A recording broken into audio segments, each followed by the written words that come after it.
નમસ્કાર મિત્રો, શેરબજાર ગુજરાતી યુટ્યુબ ચેનલ અને ફેસબુક પેજમાં તમારા બધાનું સ્વાગત છે. મિત્રો, જો તમે પણ 10% સસ્તો સરકારી શેર ખરીદવા માંગતા હો, એટલે કે 10% ડિસ્કાઉન્ટ ઉપર સરકારી શેરમાં રોકાણ કરવા માંગતા હો, તો આ વિડીયોને તમે પૂરેપૂરો જોજો, કેમ કે રિટેલ રોકાણકારોને આનો લાભ મળવાનો છે. તો આ કઈ કંપની છે ને કેમ સરકારી શેર 10% ડિસ્કાઉન્ટ ઉપર મળી રહ્યો છે, એના વિશે આપણે ડિટેલમાં માહિતી જોઈશું.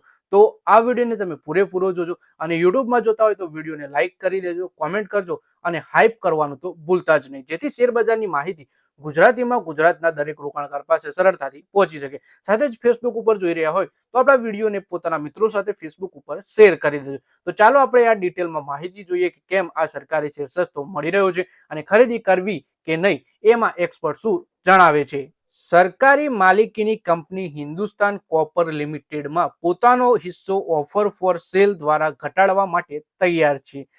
સરકાર કંપનીમાં 3% હિસ્સો વેચવાની યોજના ધરાવે છે, જેમાં વધારાના 3% ગ્રીન શુ વિકલ્પનો પણ સમાવેશ થાય છે. જો ગ્રીન શુ વિકલ્પનો સંપૂર્ણ ઉપયોગ થાય છે તો સરકાર કુલ 6% સુધીનો હિસ્સો વેચી શકે છે.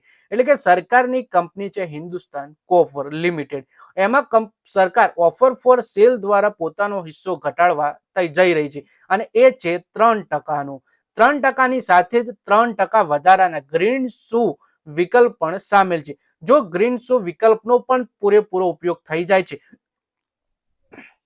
તો સરકાર ટોટલ 6% પોતાની ભાગીદારી આ કંપનીમાં ઘટાડી શકે છે.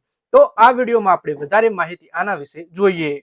સરકારે આ ઓએફએસ માટે ફ્લોર પ્રાઇસ પ્રતિ શેર 514 રૂપિયા નક્કી કરી છે. કંપનીનો શેર પાછલા સત્રમાં 574 રૂપિયા ઉપર બંધ થયો હતો. આમ સરકારનો ફ્લોર પ્રાઇસ બજાર ભાવ સામે લગભગ 10%ના ડિસ્કાઉન્ટ દર્શાવે છે. પરિણામ સાથે આ ઓફર ફોર સેલ રોકાણકારો માટે ખૂબ જ મહત્વપૂર્ણ માનવામાં આવે છે. એટલે કે 514 રૂપિયા નક્કી કર્યો છે આ ઓફર ફોર સેલનો પ્રાઇસ, જે ગયા બંધ ભાવ 574 રૂપિયા કરતા 10%ના ડિસ્કાઉન્ટ દર્શાવે છે. રિટેલ રોકાણકાર માટે આ ઓફર ફોર સેલ ખૂબ મહત્વપૂર્ણ માનવામાં આવી રહ્યો છે. હિન્દુસ્તાન કોપર માટે સરકારે 514 રૂપિયા ઓફર ફોર સેલ નક્કી કર્યો છે ને 573.55 અગાઉના બંધ ભાવ કરતા 10.38% ઓછો છે. આશરે 574 ભાવના મુકાબલેમાં ડિસ્કાઉન્ટ આ શેરમાં મળી રહ્યો છે. શરૂઆતમાં 3% હિસ્સો વેચવાનો સરકારનો ઈરાદો છે. જો વધારાના 3% ગ્રીન શુ વિકલ્પનો પણ સંપૂર્ણ ઉપયોગ થઈ જાય તો એ 6% સુધી વેચાણ થઈ શકે છે. પછી રિટેલ રોકાણકાર વિશે આપણે વાત કરીએ. છૂટક રોકાણકાર પણ આ ઓફર ફોર સેલમાં ભાગ લેવાની તક મળશે. ઓફરનો 10% ભાગ છૂટક રોકાણકાર એટલે કે આપણા જેવા રિટેલ રોકાણકાર માટે રાખવામાં આવ્યો છે, એ પણ અનામત. વધુમાં લાયક કર્મચારીઓ માટે 25,000 શેર અલગ રાખવામાં આવ્યા છે. બિન છૂટક એટલે કે સંસ્થાકીય રોકાણકારો માટે બિડિંગ 25 ઓગસ્ટે ખુલશે, જ્યારે છૂટક રોકાણકારો માટે 26 ઓગસ્ટે બિડ ખુલશે. એટલે કે આજના દિવસે રિટેલ રોકાણકાર આમાં રોકાણ કરી શકશે. કર્મચારીઓ માટે પણ 25,000 શેર અલગથી રાખવામાં આવ્યા છે. હવે મેન વાત કે સરકાર કેમ આ કંપનીમાં પણ પોતાની ભાગીદારી વેચી રહી છે. અત્યારે ચારે બાજુ જોઈએ તો સરકાર પોતાની ભાગીદારી બધી જ કંપનીઓમાંથી વેચી અને પ્રાઇવેટાઇઝેશન કરી રહી છે. તો કેમ આ કંપનીમાં પણ વેચી રહી છે એ આપણે જોઈએ. હિન્દુસ્તાન કોપરમાં હિસ્સો વેચવાનું પગલું સરકારની વિનિવેશ વ્યૂહરચનાનો એક ભાગ છે.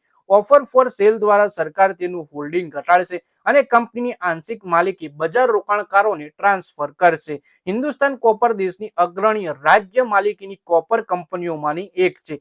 કંપની તાંબાના ખાણકામ ઉત્પાદન સંબંધિત પ્રવૃત્તિઓમાં રોકાયેલી છે. તાંબાની વધતી માંગને કારણે બજાર પર કંપની પર નજર રાખી રહ્યું છે. રોકાણકારો હવે 25 અને 26 ઓગસ્ટના રોજ નિર્ધારિત ઓએફએસ બિલ્ડિંગ પર ધ્યાન કેન્દ્રિત કરી રહ્યા છે.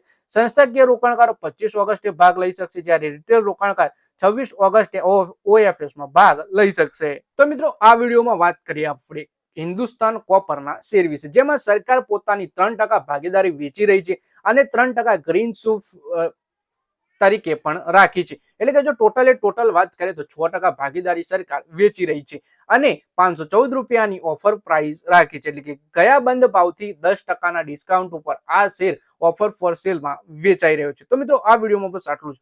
હવે મળીએ આવનારા વિડીયોમાં. ત્યાં સુધી વિડીયોમાં લાઈક કરો, કોમેન્ટ કરો અને વિડીયો પોતાના મિત્રો સાથે ફેસબુક, ઇન્સ્ટાગ્રામ, વોટ્સએપ બધી જગ્યાએ શેર કરો. શેર બજારની આવી જ માહિતી ગુજરાતીમાં જોવા માટે તમે ચેનલને સબસ્ક્રાઇબ કરી ઘંટડી દબાવી દેજો અને આપણા ફેસબુક પેજને પણ ફોલો કરી લેજો.